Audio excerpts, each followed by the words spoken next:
오늘은 새 일을 행하실 하나님을 찬양하라라는 제목으로 같이 하나님의 말씀 살펴보도록 하겠습니다.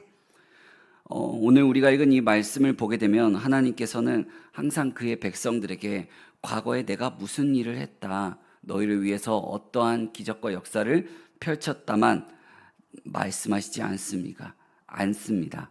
너희 조상들을 위해서만 내가 뭔가 일을 해야지 않았다는 것을 말씀하고 계십니다.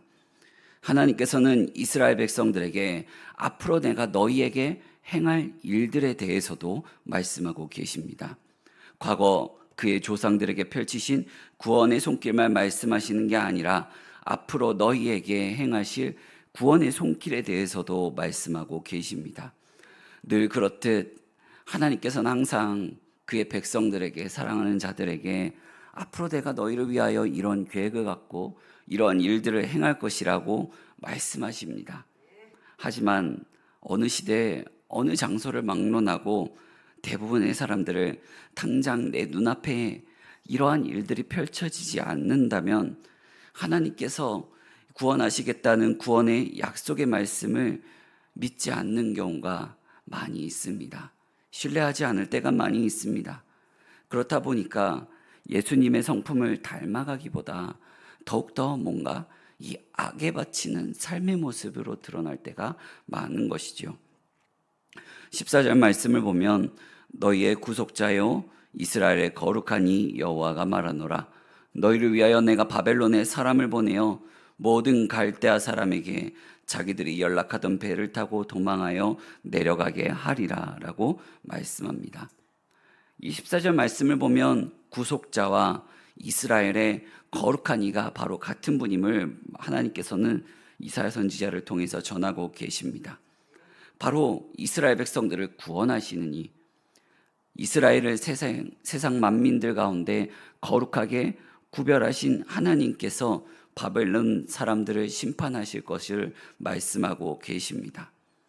24절에 바벨론이라는 단어가 등장하는데 이 바벨론은 그 당시 최고 강대국이었습니다. 그리고 앞으로 더 이스라엘 백성들이 상상도 하지 못할 정도로 바벨론은 더욱더 부국강병해지고 강성한 나라가 될 것입니다. 그렇다 보니까 이스라엘 백성들 입장에서는 어떻습니까? 자신들을 멸망시켰던 바벨론이 하나님의 심판을 받아 쇠락의 길을 걸어가는 것이 아니라 어떻게 우리가 하나님의 선민이라는 우리가 하나님의 선택받은 나라가 멸망했는데 우리를 멸망시킨 저 나라는 왜 점점 더 강성해지는가? 어떻게 손 쓸 수도 없을 만큼 이 휘황찬란한 모습으로 변해가는가라는 생각을 하게 됩니다.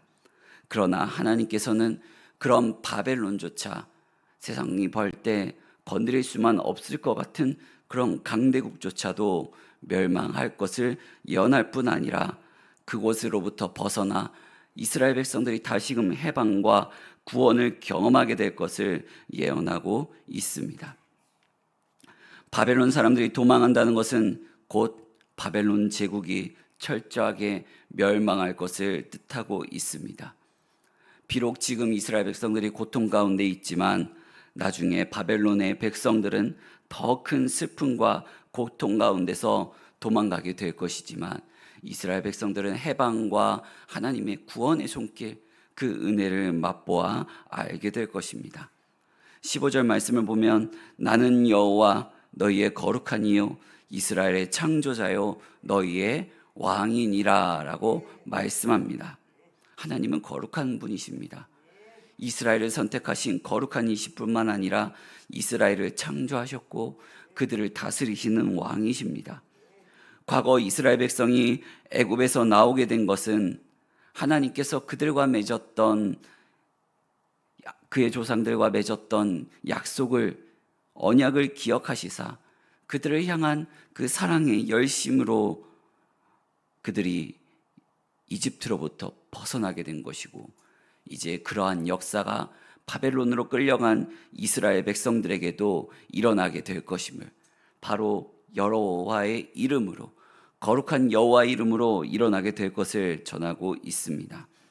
그래서 16절에서 17절까지의 말씀을 보면 출애굽기 14장 21절에 나타난 그 기적의 역사가 바벨론으로 끌려가고 있는 너희에게 일어날 것을 가리키고 있습니다. 출애굽기 14장 21절 말씀을 보면 모세가 바다 위로 손을 내밀매 여호와께서 큰 동풍이 밤새도록 바닷물을 물러나게 하시니 물이 갈라져 바다가 마른 땅이 된지라 라고 말씀합니다. 이제 하나님께서 이스라엘 백성을 위해 새로운 역사를, 새 일을 행하실 것입니다.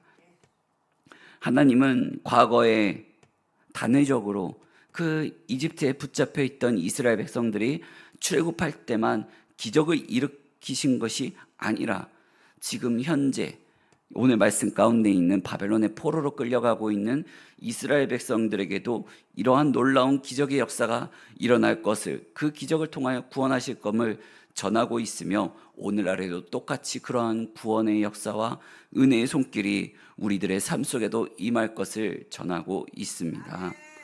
21절 말씀을 보면 이 백성은 내가 나를 위하여 지었나니 나를 찬송하게 하려 함이니라. 아멘. 하나님께서 우리를 위하여 이 같은 구원의 계획, 구원의 역사, 기적의 은혜를 베푸시는 이유는 그 일들을 경험하여 하나님을 찬송하고 하나님께 영광을 돌리게 하기 위해서입니다. 이는 이스라엘뿐만 아니라 모든 사람들을 지으신 하나님의 목적입니다. 사랑하는 성도 여러분, 하나님은 자기가 사랑하는 자녀들, 그의 백성을 구원하시기 위하여 모든 역사의 주관자가 되십니다. 포로기 가운데 있는 이스라엘 백성들의 구원을 위해 하나님께서는 또 다른 제국을 일으켜 바벨론을 치시게 됩니다. 하나님은 이스라엘의 거룩한 분이시며 그들의 창조주시고 그들의 왕이시기 때문입니다. 그래서 그들을 위하여 바닷 가운데 길을, 큰 물 가운데 지름길을 내시겠다고 전하고 계십니다. 이스라엘 백성들을 애굽에서 인도하실 때 홍해를 가르시고 애굽의 군사들을 그 물 가운데 수장시키셨던 것처럼 하나님은 또다시 그러한 구원의 역사와 새 일을 행하실 것입니다.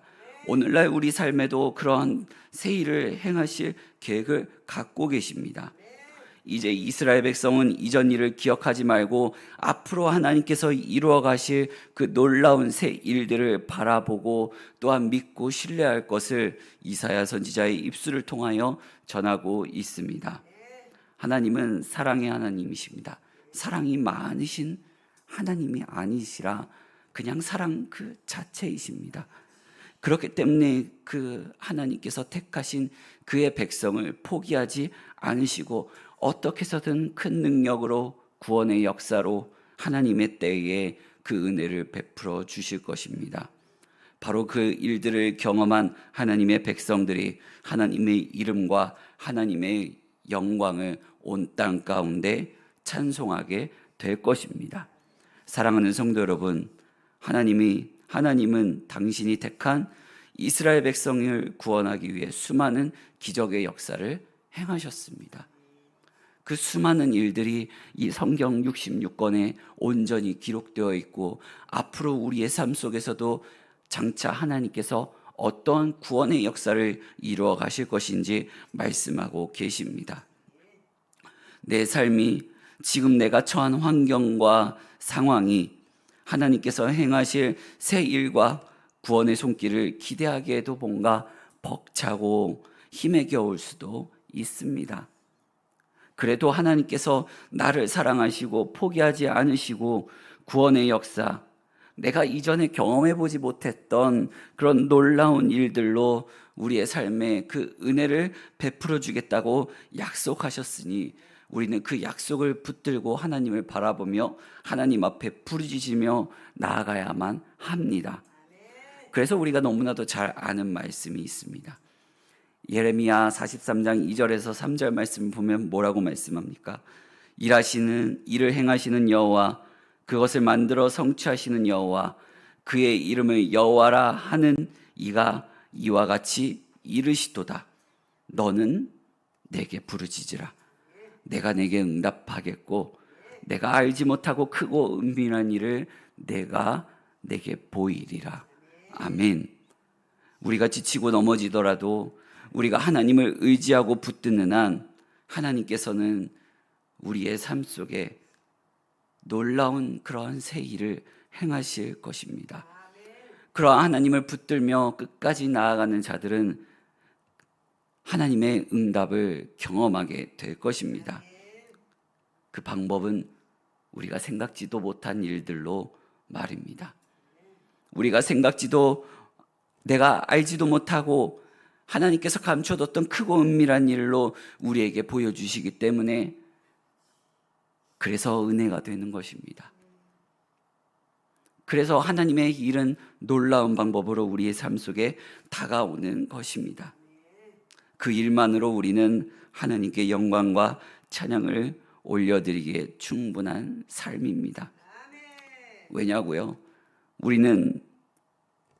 우리가 보지도 못한 그 2000년 전 하나님께서 행하신 예수 그리스도를 통하여 행하신 그 놀라운 일을 통하여 구원함을 받았기 때문입니다. 그러한 일로 다시 우리의 삶 속에 하나님께서 임하실 것입니다. 사랑하는 성도 여러분, 그러니 하나님께 지음받은 그 목적을 따라 하나님을 찬송하고 영광 돌려드리는 삶을 살아내시기를 간절히 소망합니다. 그러한 삶을 살아내는 하나님의 백성이 되시기를 간절히 소망합니다. 그러한 여러분의 삶을 통하여 세상 사람들이 하나님의 이름을 다시금 깨닫고 하나님은 살아계시고 역사하시는 분이라는 것을 다시금 알게 될 것입니다. 그렇게 하나님의 백성으로 오늘 하루도 살아내는 우리 모든 성도님들 되시기를 간절히 소망합니다. 기도하겠습니다.